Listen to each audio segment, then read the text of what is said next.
Hi friends, welcome to நம்ம ஒரு சமையல். நம்ம சேனல் இப்போ தான் ஃபஸ்ட் டைம் பார்க்குறீங்கன்னா நம்ம சேனலை சப்ஸ்கிரைப் பண்ணுங்கள். வீடியோ பிடிச்சிருந்தா லைக் பண்ணுங்கள். மறக்காமல் உங்கள் ஃப்ரெண்ட்ஸ் அண்ட் ஃபேமிலிக்கு ஷேர் பண்ணுங்கள். எங்கள் ஊரில் மேரேஜுக்கெலாம் கொடுக்குற சாப்பாடு ரொம்ப ஃபேமஸான சாப்பாடு தேங்காய் சோறு தான் நம்ம பார்க்க போகிறோம் ஃப்ரெண்ட்ஸ். சொர்க்கமே என்றாலும் அது எங்கள் ஊர் கல்யாண சாப்பாடு மாதிரி வருமான்ற மாதிரி தான்.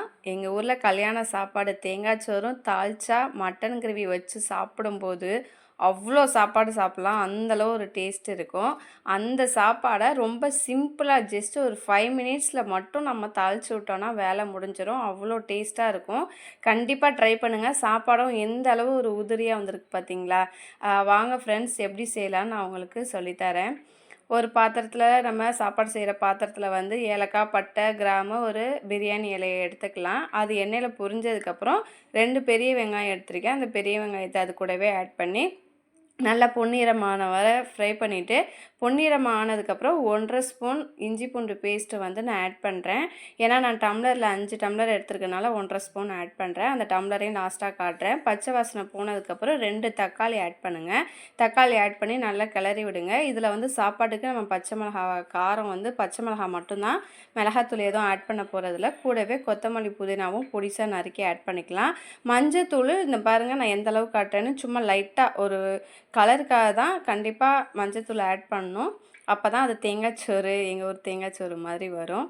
இப்போ இந்த டம்ளரில் நான் 5 டம்ளர் எடுத்திருக்கேன். அதே டம்ளரில் 10 டம்ளர் தண்ணி வந்து ஆட் பண்ணிக்கிறேன். 1க்கு 2. அதுமாதிரி கல் உப்பு போட்டு மூடி வச்சிடலாம். இது வந்து தண்ணி கொதிச்சிடக்கூடாது. கொதிச்சுட்டா தேங்காய் வந்து பால் ஊற்றிருக்கிறது ஒரு மாதிரி திரண்டு வந்துடும். இப்போ பாருங்கள், லைட்டாக பபிள்ஸாக வருது பார்த்தீங்களா? இந்த ஸ்டேஜில் நான் ஒரு 1/2 ஹவருக்கு முன்னாடி சாப்பாடு அரிசி ஊற வச்சுருக்கேன். அந்த அரிசி அது கூடவே போட்டு நல்லா கிண்டி விட்டு, இந்த ஸ்டேஜில் தண்ணி வந்து வாயில் வச்சு பாருங்கள். கொஞ்சம் கடுக்குன்னு இருக்கணும். அப்போ தான் கரெக்டாக இருக்கும் சாப்பாட்டுக்கு அளவு உப்பு.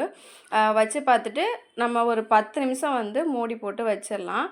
இப்போ பாருங்கள், 10 நிமிஷம் கழித்து நல்லா கொதிச்சுட்டு தான் இருக்குது. நான் அதுக்கு பக்கத்துலேயே ஒரு தோசை தவா வந்து சூட் பண்ணுறேன் தம்மில் போடுறதுக்கு. இப்போ நான் ஓப்பன் பண்ணும்போது பார்த்தீங்களா, பபுள்ஸாக வந்துடுச்சு. தண்ணி எதுவும் இல்லை. இந்த ஸ்டேஜில் ஸ்லோவில் பாருங்கள், இந்த ஸ்டேஜில் ஸ்லோவில் வச்சு ஒரு 20 நிமிஷம் அப்படியே சிம்லே இருக்கட்டும். மேலே ஒரு சுடுதண்ணி தண்ணிக்காக, ஒரு தம்முக்காக மேலே வச்சுருங்க.